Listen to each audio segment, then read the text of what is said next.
بسم الله الرحمن الرحيم إن الدين عند الله الإسلام. Islam has surpassed Roman Catholicism as the world's largest religion, the Vatican newspaper said Sunday. For the first time in history, we are no longer the top. Muslims have overtaken us, Monsignor Formenti said in an interview with the Vatican newspaper. He said that Catholics accounted for 17.4% of the world's population, a stable percentage, while Muslims were at 19.2%. It is true that while Muslim families, as it is well known, continue to make lots of children, Christian ones, by this he means Roman Catholic, on the contrary, tend to have fewer and fewer, the Monsignor said. According to a report by Faith Matters, the UK is seeing a surge in Brits converting to Islam. In the last year, around 5,200 people in Britain converted to Islam. As many as 100,000 have converted in the last decade. Now, while that's not a huge number if you consider the UK's total population, which is around 61 million, it's definitely notable. Of those converting, about 62% were women, and the average age is over 27 years old. And the vast majority of women who converted also changed their appearance, with a significant majority adopting the hijab, or a headscarf. Now, we've done stories here on the show how some European countries have voted to ban the hijab in public, to ban minarets. But that's not the case in the UK. Now, the obvious question really is, what is behind this high rate of conversion? Some followers told Britain's The Telegraph that they felt lost in their own lives, that they were lacking in purpose before conversion. And most Brits have reported that since their conversion, they've been living with ease in the UK, that they've only faced minimal problems from their families about their new choice of religion. So what's going on? What is compelling so many young white women to convert to Islam in droves? We're going to delve further into this topic on another program.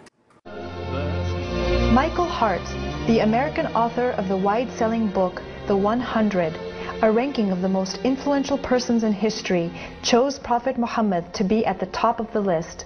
He said, "My choice of Muhammad to lead the list of the world's most influential persons may surprise some readers and may be questioned by others.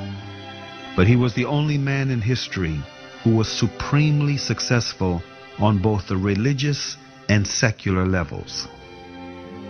It is this unparalleled combination of secular and religious influence which I feel entitles Muhammad to be considered the most influential single figure in human history."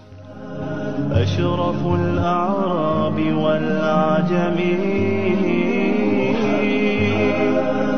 خير من يمشي على قدمه. Many international intellectuals were impressed with Prophet Muhammad's personal qualities and expressed it in their writings.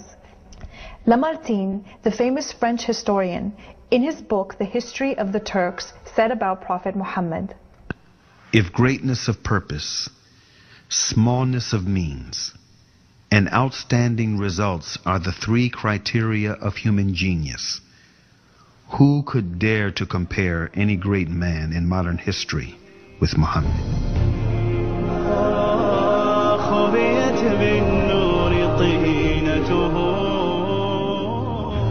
Mahatma Gandhi, the spiritual leader of the Indian independence movement and the pioneer of resistance through mass civil disobedience, said about Prophet Muhammad, peace be upon him, "I became more than convinced that it was not the sword that won a place for Islam in those days in the scheme of life.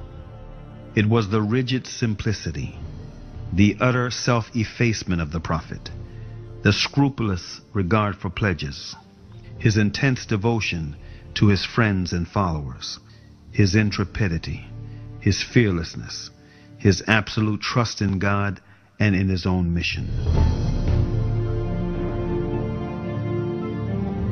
Wolfgang Goethe, one of the key figures of German literature and one of the most famous European poets, who was also a painter, humanist, scientist, and philosopher, said about Prophet Muhammad, "He is a prophet and not a poet, and therefore his Quran is to be seen as a divine law and not as a book of a human being, made for education or entertainment."